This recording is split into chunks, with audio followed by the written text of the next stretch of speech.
Test match. India have won the series. They're going to get back for two. India at home. Lords goes wild.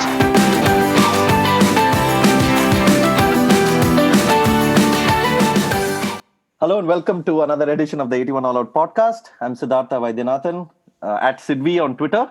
And I'm joined today by an 81 All Out regular, the cricket couch, Subhash Jaraman. Hi, Subhash. What's up, Sid? How you doing? Good. And we're also delighted to be joined by passionate cricket fan and number one Gundappa Vishwanath fan, Sriram Dayanan. Hi, Sriram. Hi, Siddharth. And hey, Subhash, how are you, man? I'm all right, Sri. Sriram has written for various outlets like ESPN Cricinfo and other publications, and great to have him here. So today we're going to talk about India's opening game of the World Cup. I mean, the opening game that came after all the other opening games were over. And India took on South Africa today at Southampton. South Africa chose to bat, could manage only 227. And India then went on to win pretty comfortably, I would say, after a few jitters early on, if one were to call those jitters. And Rohit Sharma made 100, and there were some fine bowling performances throughout. So let's get started, Subhash. What do you make of the game? And if you want to start off, we can start right at the beginning with the toss, with South Africa choosing to bat first.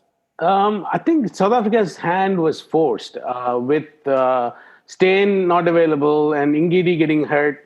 Their hands was forced. And so which means they had to pick an extra spinner. So if they have two spinners, it's better to bowl later in the day so that you get at least some assistance from the pitch. And, since Chris Morris is going to be your second seamer following Rabada and Philip Poyo, so you needed some assistance. So their hands were forced. They had to bowl first. And also the fact that the other two games they lost, they batted second.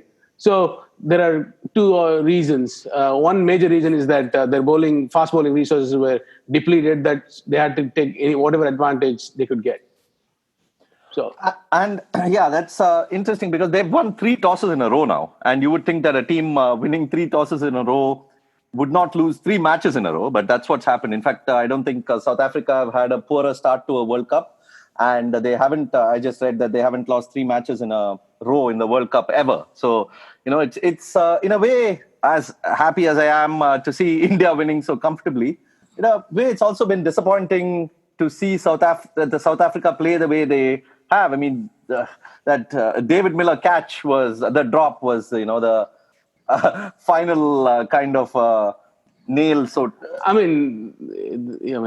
sure, he dropped Rohit Sharma, but Rohit was already on 115 and the target was like less than 20 by that time, or 25, whatever. So the horse has bolted already. Sure. But I'm just saying overall, just in terms of the performance, I've over the 3 games, it's been quite insipid, right? Yes, of course. It looks, even though they're ranked number 3 in the world, the collection of players they have, and becoming number 3, because it's the ranking comes over many months, I guess 1 year rolling ranking. They're missing a major batsman, major bowler, another major piece, and Amla is on the downward slide in his career. So it kind of reflects that they will no longer be a number 3rd ranked team, and they'll be like 6, 7 in the table, and that's how they played these games. I'll be surprised if they probably get like 2 wins in this tournament. 2, and if they're lucky, they'll get a 3rd win. I expect them to beat Afghanistan and Sri Lanka, and that's about it. Given how they played against the Indian spinners, I won't even be sure about Afghanistan and Sri Lanka, I'm sure. Oh, God, terrible. They needed to see off Bumrah. That's all they had to do. They had to see off Bumrah so that Quinton de Kock stays for a longer time and Amla gets to play against the spinners. Instead, both of them got out. One, sheer brilliance of Bumrah. Another one, Quinton de Kock chasing, really. Shouldn't have played at the ball. but you don't have much of a chance against Bumrah as it is. But once the middle order was exposed to these two wrist spinners, it was pretty much game up. Whenever they got any kind of partnership on, Chahal got drift, Kuldeep Yadav got dip, and got their wickets. And that was that. That's all she wrote. Once you got 227, sure, as you mentioned up top about the jitters for India, from a fan point of view, because you recognize that it's a long tail, basically 8, 9, 10, 11 don't amount to much. So that means most of your work has to be done by the top three, which has been the case. There have been 52% of the runs for India has been done by the top three. So you're worried how Kedar Jadhav is going to bat coming back without even getting a warm-up game. So with every wicket falling, you worry that the tail is going to get exposed. So that way you have jitters. Otherwise, it was still a very comfortable chase. Let me bring in Sriram in here. Sriram, I know this is something that you would have loved watching. Talk us a bit about what you thought of Bumrah's opening spell. I mean, making his World Cup debut, of course, we know what he's capable of, but the accuracy and the consistency with which he was beating the edge and getting the edge was quite something, right? Oh, it was unbelievable. I mean, there was enough hype, right? And not just hype. I mean, we'd seen enough of him, and there was a lot of expectation. And the first over itself, I mean, he was unbelievable. You look at it, 6 balls, every ball was whizzing past. And I think that was when you realized, I mean, the pitch had a little bit more in it, and it was really flying. The ball was really flying. You could almost see it in de Kock's eyes. A few of the deliveries after the ball had gone by, and Bumrah is standing in the middle of the pitch with this kind of a nice little smile on his face. I mean, de Kock sort of blinking his eyes and looking like, whoa, what was that? So, I mean, he was on the money right from the first ball. And you could see it. I mean, like, he was relishing it. I mean, like, the fact that he was bowling to a left-hander. Surprisingly, the right-hander gave him the first wicket. But the key thing was Bhuvi at the other end. I thought was really impressive today because he didn't let anything sort of slip for a second. He was bowling at a good pace. He was steady at like 140 today. I don't think South Africans were ready for the nature of the pitch. Actually, I mean, even though the pitch reports and everything, we looked at it, it was still quite a bit of a surprise the way the ball was flying off. De Kock going for the shot was set up because of what had preceded. I want to add something to what Sriram said. This is, I'm going to paraphrase Bumrah, where he said, during the innings break about how quickly he realized what the pitch had to offer, and he realized what length to bowl.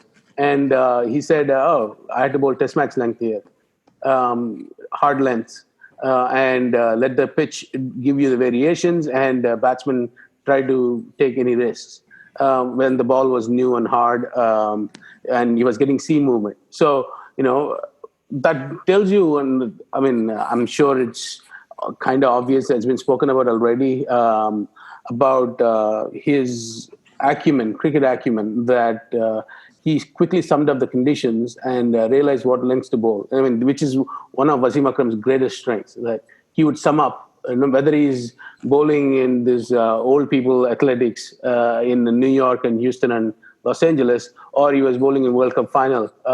He summed up the conditions in the first over of what to do. Sure, Bumrah is like blessed with natural skills, physical abilities, but to sum up what length to bowl, what angles to bowl so fast, it's phenomenal. I mean, as Kohli said, he's operating on a different level, different planet. He's in a different planet right now as a fast bowler. And one of the things that helped him also was the field he was given, right? I mean, that de Kock dismissal was a classic case of that third slip going in and the ball just flying straight to him after that. And I mean, you're bowling test match lengths, then you better have test match fields. It was awesome to watch. Just the aerial shot from the spider cam, just to look at the field there going, wow. We were watching an ODI here. Oh, and there is another point to be noted here, which is not only in the first 10 overs. Once they, obviously Bumrah is your trump card. You want to make early breakthrough with the new ball and you're ace in the hole, right? And once you make those breakthroughs, how you handle the next 30 overs, and which predominantly is going to be spin, right? With Chahal, Kuldeep in this case, and maybe Jadeja and the right-hand filth of Kedar Jadhav at some point, right? And Kohli tried to keep an attacking field. He had the catches. So, which seems to be the case. Kind of, I think these are like learning opportunities or practice opportunities for Kohli to keep attacking fields, so that when he actually comes up against a dominant side like England or Australia, that he's still in that mode of chasing wickets, which I thought was a good indication for how India plan on attacking this tournament. It's almost, we've been talking about England going at one day as like they would go at T20s, right? And so it's the obverse of that. India going at one day as like they would, initially at least, like they would with tests. And it's an interesting dynamic that both teams now bring to this World Cup. Yeah. I mean, I guess there are conditions, if they're suited, that are going to assist, then you go that way. Like if there are conditions that assist the bowlers, so which brings bowlers into prominence, like it is in a test match, then the one-day match leans towards that. Whereas if it's a flat track where batting holds sway, then you lean towards a T20 side. So the conditions play a big role on which way the ODI is going to lean, which approach you're going to take, whether a test approach or a T20 approach. Just one last thing about the pitch. Just before the game, right, we were blasted with statistics about how this was the second highest scoring ground. And just after Trent Bridge, I mean, what was it, just 10 days ago, England made like 380 or something. 375 here. Yeah, and Pakistan came close, correct. And were you just as surprised to see how the pitch acted? Because let me ask you a question. On the same wicket, right? If instead of Bumrah or Bhuvneshwar Kumar, let's say it was Vinay Kumar.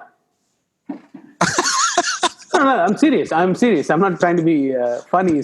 No, I know what you mean. Then South Africa would have been all out for 127. Oh, there are some assistants, Rabada also got. So Rabada and Bumrah got the most out of the wicket. And Chris Morris, unlike the Chris Morris that we saw in the tournament that shall remain unnamed because Sriram is here, where, like 2 balls down the leg was guaranteed every 6 balls he bowled. Whereas here, he held a line. Phenomenal. He bowled really, really well. His control was fantastic. But Rabada got the most out of the wicket. And Bumrah got the most out of the wicket. And these two are your best pace bowlers across all formats in cricket right now. But so if you give some random person like Vinay Kumar, would they have gotten anything out of the wicket? No, fair enough. My point in saying that is like the match that England and Pakistan played, Pakistan did not have the same attack they have right now. And this pitch is obviously prepared by ICC rather than ECB. So there are few things that mitigate the scoring here, but still, you have to do something to get something off the wicket. And I think Karthikeya mentioned, you need bowlers that do something with the ball. Whether you bowl really fast, hard lengths, or you can really tweak the ball. I mean, the quality point is absolutely spot on because, the way the Indian spinners bowled, I think they, with the drift and the dip that you spoke about, they pretty much took that pitch out of the equation. I mean, they were revving it, they were giving it, they were bowling aggressively, and they were playing against a team, I guess, who they had tremendous confidence against because in 2018, India went to South Africa. The Indian spinners had their batsmen in knots, and it wasn't too different today, was it? Yeah, exactly. It was fantastic. Chahal especially. I mean, it's almost like he came out of a gate charging. I mean, he was raring to go. Even that wicket of was it Vanderdusen? You could see. I mean, when you looked at the replay later, the amount of drift for it to land where it landed, and like even though he had telegraphed it enough that he probably had enough of a chance to even adjust to it. Chael. Yeah, even if he had got into position to play that reverse sweep, I think he would have had a big problem against that ball because it just it was drifting quite a So bit much. outside. Yeah. Oh, it was insane. I mean, like you could tell when it happened, but later on you're looking at the replay, going, "Wow, look at where he released it and where it landed, and like literally went around his buttocks, right? I mean, like and bowled him. Mm-hmm. So it was quite a ball. I mean, like both of them were superb. Kuldeep too. I mean, you got to give it to him. As Subhash said, he was getting so much depth. I think was it Dumini? There was one ball he went out to sweep and realized the ball was nowhere near him. He was like completely fooled into this ridiculous defensive stroke. Somehow he got lucky and managed to keep it out. But they were both fantastic. To see wrist spinners bowl like that in a match like this, that was ultra special. I mean, we had 4 wrist spinners, 2 left arm wrist spinners, and 2 right arm wrist spinners, which is, I don't know what the stat is to for an ODI. What's the last time 4 wrist spinners played in a World Cup game? And that too involving South Africa, for God's sake. Yeah, I don't know when was the last time South Africa played like that. Well, I don't know that stat, but Tim Wigmore had posted that there were only 2 regular wrist spinners in the 2015 World Cup. And now you have 4 in one game in 2019. Wow.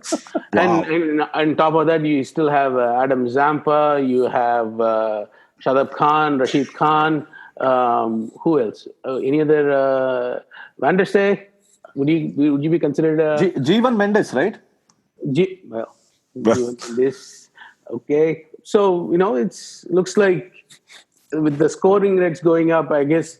The middle overs 30 being critical, meaning you need to take wickets. You're not going to be able to contain batsmen. That means you need wicket-taking bowlers. Okay, if you don't have express pacers and the ball is soft, well, you need spinners. Well, finger spinner or wrist spinners. Wrist spinners are better because they can turn the ball on any kind of wicket. So I guess that's the resurgence of wrist spinners in ODI cricket now. But what surprises me is that despite the glut of leg spinners, I think we missed Ish Sodhi. Did you mention Ish Sodhi? No, I did not. Yeah.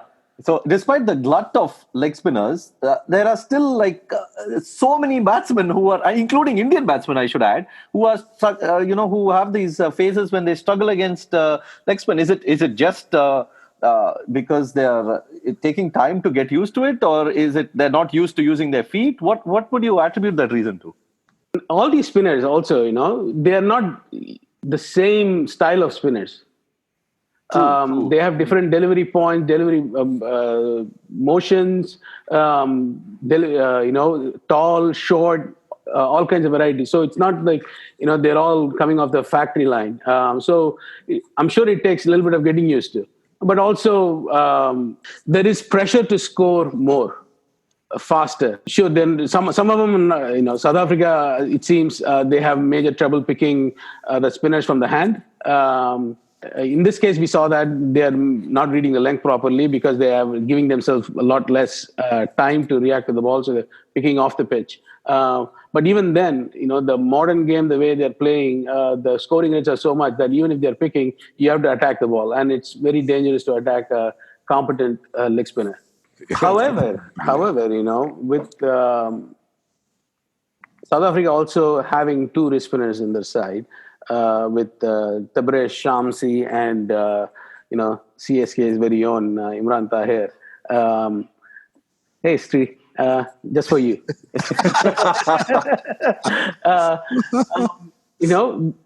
They were not that effective. In fact, whenever the Faf brought on the pacers to get some breakthrough, and the batsmen that were batting, sure, Rahul got out, but they were pretty sure of what they were going to do, where they were going to get the runs. They knew they can easily attack the spinners anytime. Dhoni and Rohit Sharma, they were pretty cool, chill. They could play out a maiden of Morris. They could take a few runs of here and there of Pelakwayo and Rabada, but they didn't really have to go after those bowlers because they knew they are going to get Tahir and Shamsi. And those 2 guys, Tahir went for nearly 6 runs and over, and Shamsi went exactly 6 runs and over. which is 1.5 runs more than what was required. Yeah, one could also attribute that to context, though. I mean, had South Africa made a higher score, and Yeah. if India were under run rate pressure, then maybe the effectiveness would have been different. Yeah, Totally would have agree. been felt. Would have been felt. So maybe then our guess that the rates at which people are expected to score has a bigger impact on how people face spinner. So maybe India were batting first, and let's say they didn't know what target to get. They didn't sum up the condition quickly enough. Then it's possible that Shamsi and Tahir may have looked different. Oh, possible. And which brings me to the point of, the Indian batting against spin. I mean, it was so different from the South African batting against spin, because, of course, they knew the target. They knew that if they just bat through 50 overs, they're going to mostly win this game. And Rohit Sharma, I mean, is always a delight against spin, right? I mean, his footwork, his reading of spinners, the angles, and that he just seems to figure it out. And on days when it clicks, he's just not stoppable. I mean, even that sixy hit of Shamsi, that was beautifully just Gorgeous. came down the track, and there was like a beautiful swing there as well. He was, I mean, we've always known this, and his footwork is just unbelievable. And it was almost like he was in like a Zen kind of zone, playing them so peacefully. It's night and day compared to what we were watching when Chahal and Kuldeep were bowling, and whatever Jadhav was bowling. And but Rohit was completely, I mean, his footwork has always been like just a joy to watch. And today, I mean, he was in a complete zero stress, walk in the park kind of state of mind, just putting on like a simple, uncomplicated clinic in how to just play Tahir and Shamsi. There are 3 shots of Rohit Sharma that stand out for me. One, a very, very delicate late cut, went for a 4. I mean, it was beautiful. He waited. Balance was perfect. The stroke was great. Played it late. Another one was a pull of Rabada. I mean, it was 89 miles an hour delivery, and it was deposited, over between fine leg and square leg, over the fielder's head. Beautiful, and it was the longest boundary there. I think 91-meter boundary. And another one was sweep towards the end of the innings. He swept a delivery of Imran Tahir. His front foot was so far down the wicket, and he got so low and hit the ball on its head, kept it down, 4 runs. I mean, those 3 shots, those are the things that keep coming back to me in my head of the inning when I think about Rohit Sharma's innings. He's got this ability, like a Roger Federer, where they whatever they are doing on the field looks so easy that you think you should be able to do it. Yeah, it's also the late manner in which he plays, right? It's like he reads it early and then plays it late, which gives him all that extra milliseconds to sort of adjust himself and almost make it look so easy compared to any rushed movement. And there's that, few people were posting saying that not his most fluent 100 and all that, but I thought he was, for large phases of it, he was extremely fluent. I mean, fluency-wise, in relation to his other ODI 100s, sure, because it doesn't have the same scoring rate. It's his slowest ODI 100 of the 23 he has. This is the slowest. So if you say that's what fluency is, his scoring rate is fluency, then sure, you're correct. But however, the quality of the strokes he played, considering the pitch had something to offer, and he was up against one of the greatest fast bowlers the game has ever seen, Rabada. And, he could have been out earlier. He had the pull that went off his arm or hand, early on in his innings. So you had to respect that. And Morris had one of the Morris spells. So you had to play, he was 50. When he got to 50, he was of 70, 78 balls, something like that. So he had to take it easy, and he knew he had the time to do it. So there was no pressure from the score. I totally agree. And after Rabada was bowling, brilliantly, of course. And he had 2, right? One of them which Duplessis almost got to, the one he tried to hook. And the other one was one which dropped behind Dumini's head. I mean, so the pressure from the score wasn't there. And once he could weather those overs, I mean, what was the need to go at a blistering pace? And the thing with Rohit is, I mean, we were talking about Bumrah, about how he seems to assess the conditions so quickly and bowl. I think Rohit comes across as a batsman like that. He's been like that for so long. I mean, he takes that little bit of time, but when he knows that it's a belter, then he sort of makes sure he accelerates enough to compensate for that slow start. And if he sees a pitch that's not as great for batting as today, then he sort of goes at a certain rate. So I think his scoring rate is a very, very judicious choice that he makes. And I think I would admire him for it rather than saying that, try and compare between other innings. And he also knows that doesn't matter, if required, he can always up the scoring rate, because the last time India had somebody that had this, they can hit sixes at will, was Saurav Ganguly, really, against spinners. Saurav Ganguly against spinners was a treat to watch. He can hit six anytime he wanted. But with Rohit Sharma, he can hit six of anybody. So he knows, he can go at 70 runs for every 100 balls. And by the time the innings ends, he's like, 120, no problem. So he's a phenomenal batsman. Today's context, really, well, I mean, he just played what he had to. There was no need for any theatrics. Correct. There was no need for any rush of blood acceleration or anything. I mean, you could see it in his face. Yeah, just hang around and just play a game and it's going to come. So I don't know what you see in his face, Sriram. I just see the same thing in his face every time. It's like, okay, whatever. That is true. That is true. Even when he's fishing and missing every ball, I mean, you still see the same thing. Because this is like a quintessential Virat Kohli century. Virat Kohli on a smaller chase total, comes in, does a work, 9 to 5, 100. That's what it is. 9 a.m. to 5 p.m. Comes to work, puts 100, goes home. That's what this Rohit Sharma century was. Perfect. Yeah. So let's, I guess, yeah. There is one thing we need to talk about Kedar Jadhav.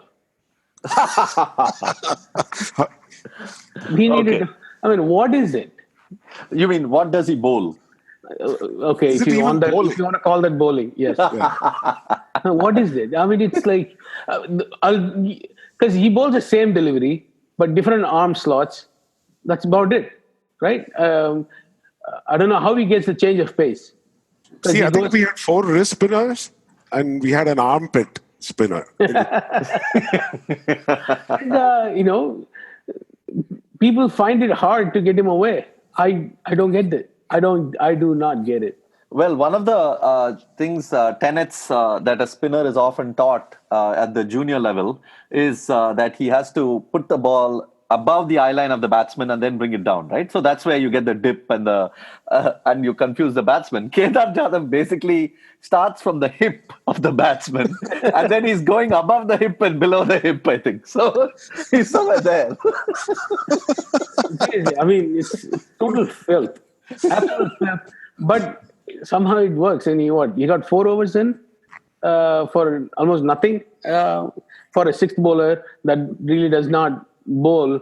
Bowling 4 overs at a team and going for only 16 runs is huge. For the kind of bowling that Kedar comes up with, it's been amazing that I have never, maybe my memory is bad, but I have never seen any batsman or any couple of batsmen shred him to bits. I've never seen Kedar Jadhav go for 30 runs in 2 overs.